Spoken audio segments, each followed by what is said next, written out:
again, and welcome to Kabbala Revealed. I'm Tony Kosinec.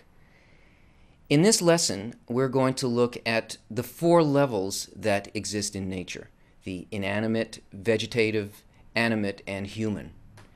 Now, we're familiar with these when we look at life on Earth through the five senses.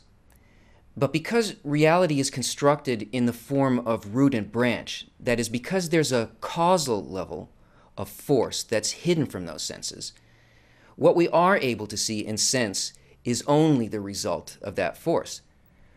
So these four levels of existence we observe here are branches of four levels of this hidden upper force. We see them, but do we really understand anything about them? Let's take a look at them. In the physical world, these four parts of reality are distributed in terms of their quantity in a pyramid. At the bottom of this pyramid is the greatest quantity, and that's the still level. Now, what we're really measuring here, according to the Kabbalists, is not simply a conglomeration of matter, but a particular quality on the root level that manifests itself on the branch level in the way that we can sort of understand it. And the quality that we are looking at is the will to receive.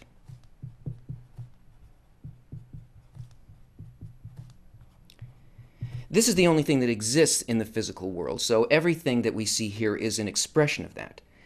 That's why on the still level, we have all the hard matter in the universe, all the rocks, all the planets, and so on.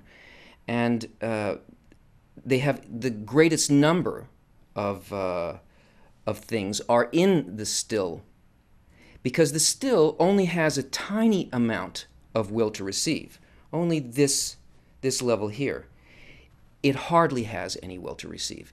So therefore, it has very little will to change, ability to change, and it takes tremendous forces to get it to move in any way. Above that is the vegetative level.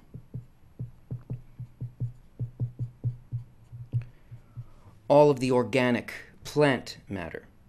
Now, this level of will to receive is so much greater than the still level, dimensionally greater, that a single plant, a single flower, incorporates more will to receive than all of the still level.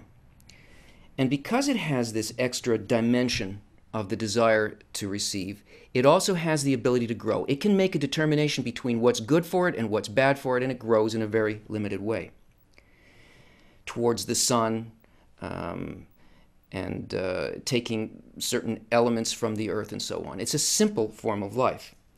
Above that, we have the animate level.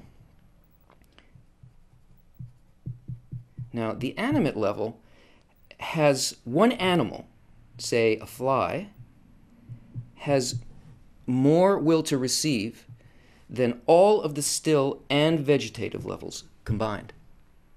And because of that, it develops its own individuality. It seeks out its good, and it chooses between good and bad for its well-being on an individual basis. Above that, we have the human level. Now, this level incorporates more will to receive than all of the levels below it. They're all incorporated in it. And on this level, we have something called mind and heart. And these elements allow us to experience not like an animal that only sees the present, but to be able to use our mind and our heart to compensate for those things that are not present before us. And this grows our will to receive to a tremendous level. So here, this level actually incorporates all levels below it and affects all levels below it. So the inner life of the human level is really what makes for the conditions of everything else in the universe, because it's all really part of the human. When the human will to receive develops to its maximum, it reaches a level we call speaking, or what you could call a Kabbalist. Now, an entirely different order appears at this point. And these very same levels, 4 levels, are then experienced, or at least it's possible to experience them, in the spiritual realm.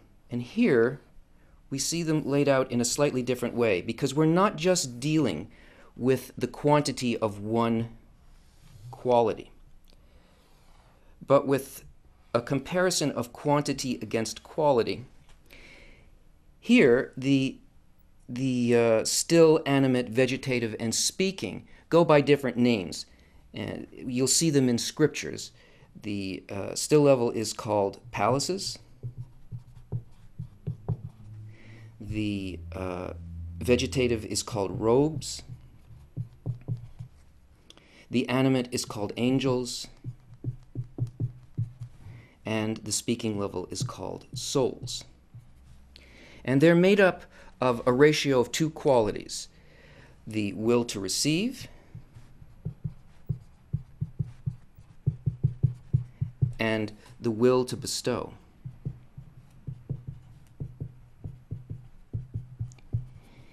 In other words, once a person reaches this spiritual level, they go through a process by which the will to bestow becomes greater and greater and greater as the person ascends these levels. And then, of course, above all those, there is another level of pure bestowal, and that's called the Creator. Now, these are very mysterious terms that I'm sure you've seen in scriptures. Let's take the mystery out of them. Let's look at an article by Bala Salam that deals with exactly what this means. It is Shemati article number 115 from the book Shemati. And he describes it this way. Still. The still is something that does not have an authority of its own. Rather, it is under the authority of the landlord and must satisfy every wish and desire of its landlord. Now, remember, we are speaking here about the upper inner life. And we need to understand that the inanimate spiritual level has no freedom or power over itself, just as the physical level of still has no freedom. Because freedom and spiritual life begins with self-control. And a person who can't control his desires is regarded as spiritually inanimate.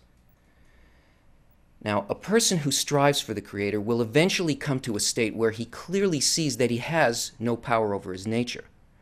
But this makes him ask the Creator for strength to control his egoism, and his egoism is really what constitutes his nature. He asks the upper force to give him power, but not just in order for him to do anything that he wants in this world. That's the way that the powerful people of this world act. They're very focused on one dominating desire, and all of their actions follow that desire. Because of that, that kind of a person becomes an even bigger egoist. All of his small desires only serve one overpowering selfish yearning, but the spiritual path is different. There, a man comes to a situation in which he wants to submit all of his desires to the Creator's will. And by doing that, he's actually expressing his free will. And at the same time, he's controlling his egoism. What he wants is for the Creator's qualities to rule over him. But the Creator already rules over him. He already governs him anyway. But still, the man aspires to achieve this state by his own free will. He himself wants to know, he wants to understand, and he wants to enjoy the Creator's power over him. And he wants to adapt all of his thoughts and all of his desires to that, the way that a horse adapts to a rider's commands. So in the inanimate state at the spiritual level, the person can't yet agree with all the actions that the Creator is going to perform with him. But he has reached a stage where he already feels the need in himself to fulfill all of the Master's desires. So, Baal Salam continues. Hence, when the Creator created creation for His glory, it is written, every one that is called by my name, and whom I have created for my glory. And it means that He created creation for His own needs. The nature of the landlord is imprinted in the creatures, meaning that all the creatures cannot work for another but for themselves.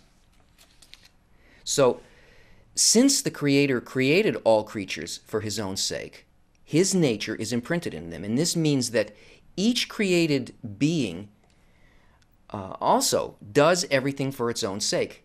Everything that's been created is really meant only for a single purpose. And that purpose is to submit all of these little desires to the ultimate and the most satisfying one. That's why we see this scale of growing desire in the levels in creation. Man begins to feel and to understand this, and he now knows that the master's properties are totally different from his own, and that there's nothing he can do about it. So that is the still level. There's nothing he can do about it. But Baal Salam continues. The vegetative is that which already has its own authority to some extent. It can do something that is contrary to the opinion of the landlord, meaning that it can already do things not for itself, but to bestow. And this is already the opposite of what exists in the will of the landlord, which he had imprinted in the lower ones to work only with the will to receive for themselves. Yet, as we can see in corporal flora, even though they are mobile and they expand in width and length, still all the plants have a single property. In other words, there's not a single plant that can go against the method of all of the plants, but they must adhere to the rules of flora, and they're incapable of doing anything against the mind of their contemporaries. Thus, they have no life of their own, but they're parts of the life of all flora, meaning that all of the plants have a single form of life, and all of the plants are like a single creature, and the plants are specific organs of that creature. So all plants exist in the same way, as if they're all parts of the same plant. They start growing, and they wither, and they die at the same fixed time of the year, and everything's pre-programmed, and nothing depends on what they do. They develop and grow regardless of their will. And Baal Salam says, similarly, in spirituality, there are people that have already acquired the force to overcome their will to receive to some degree, but are confined to the environment. They cannot do the opposite of the environment that they live in, yet they do the opposite of what their will to receive wants. This means that they already work with the will to bestow. So it's the same in the spiritual. Those who have too little power to overcome their will to receive completely are enslaved by their society. They can't understand its influence, and they can't work outside of it, but they're attempting to oppose their will to receive internally, meaning that they already are working with their desire to bestow, and these people are free inside, but they're completely dependent on their society, just like the vegetative level of plants are. The vegetative contains some manifestation of an independent desire. It can defy the master's will. And what he means by the master's will is the dictates of the will to receive, the domination of the ego. This kind of a person can work to a certain degree against what the ego tells them to do, because they've acquired a tool at this level, a screen, an inner force, and they now can work with desires. And the way that they work with the desires is that this person opposes the master's desire, which is his own nature. And that's the nature that the Creator gave him, his egoism. At this point, he already perceives that his nature does emanate directly from the Creator, but now he disagrees with his own inner quality, and he wants to influence it with an opposite attitude. So at the vegetative level, a person can already give instead of just doing things for their own sake. And this is what contradicts the will of the master. This will to receive was given to us at that point at which we were created. So on one hand, the Creator put desire into us, and He wants to fill us. And on the other hand, He wants us to acquire His property of bestowal. So really, both of these desires belong to the Creator. Even though we are immersed in egotistical desire, at the same time, we're included in the Creator's original desire. And conversely, when we eventually acquire altruistic desire, we will still remain inside the Creator's will. And that's because there is nothing but the Creator's will, His power over us. That's the meaning of there's none else besides Him.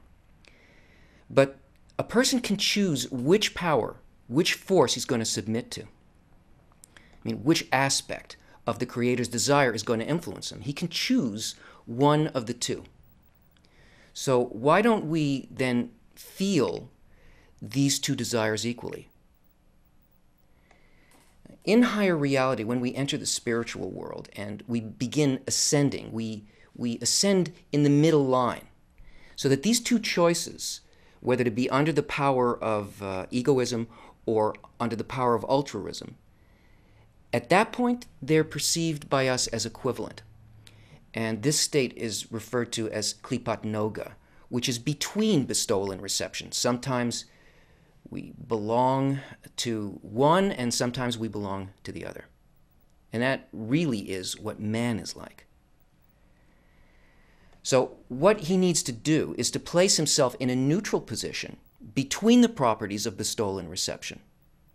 And when he reaches that state of neutrality, then he becomes free to make his own decisions. That's what we call freedom. Bala Salam continues, animate. We see that each animal has its own characteristic. They are not confined to the environment, but each of them has its own sensation and characteristic. They can certainly operate against the will of the landlord, meaning they can work in bestowal and are also not confined to the environment, but their own life. Their vitality does not depend on their friend's life. Each animate creature is special in its own way. It's not enslaved by the environment, and it has its own properties and its own feelings. In the physical world, we see that every animal can move freely and independently of the others, but they still submit to the laws that are common to their species. And so you see a lot of species breed and hibernate at the same fixed periods of time. So likewise, in the spiritual, each on the animate level has its own sensations and its own properties. He's not enslaved by society anymore. He has a greater degree of freedom to go against the master's will, against the will to receive, than the vegetative level. He can create his own environment. Now, he still somewhat needs his natural egoistic society, but he's not completely dependent on it. Yet, they cannot feel more than their own being. In other words, they have no sensation of the other, and naturally cannot care for the other. So, the animate level has a high degree of independence, but it lacks one very important thing. It only has the ability to sense itself. That's what it means by in the present. It doesn't feel others. And the highest states are the interconnected states. So he describes the speaking level. Speaking has virtues.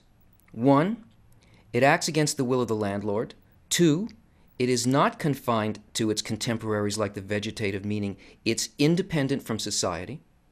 And 3, it also feels the other, and hence can care for them and complement them by feeling and regretting with the collective. It can also rejoice in the solace of the collective and receive from the past and from the future. Animals, however, only feel the present and only their own being.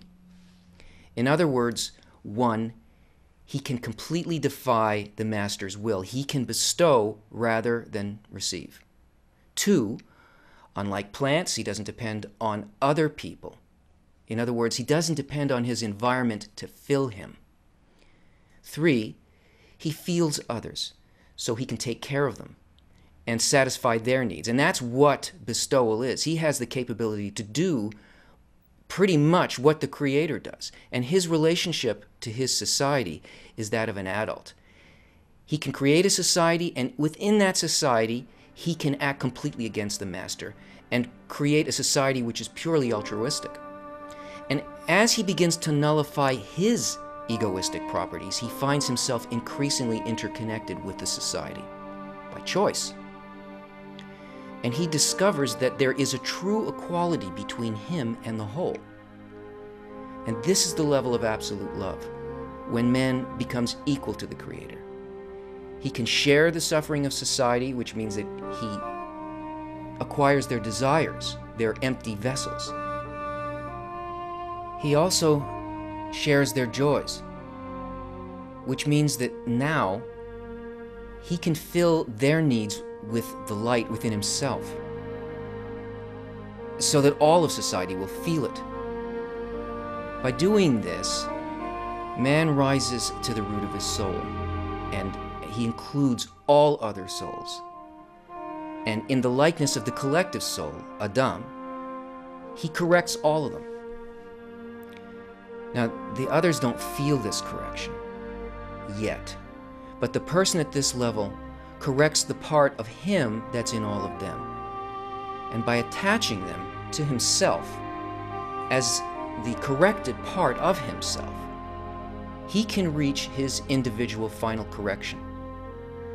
And now he can receive both from the past and the future, whereas the animate level of spirituality can only feel itself in the present.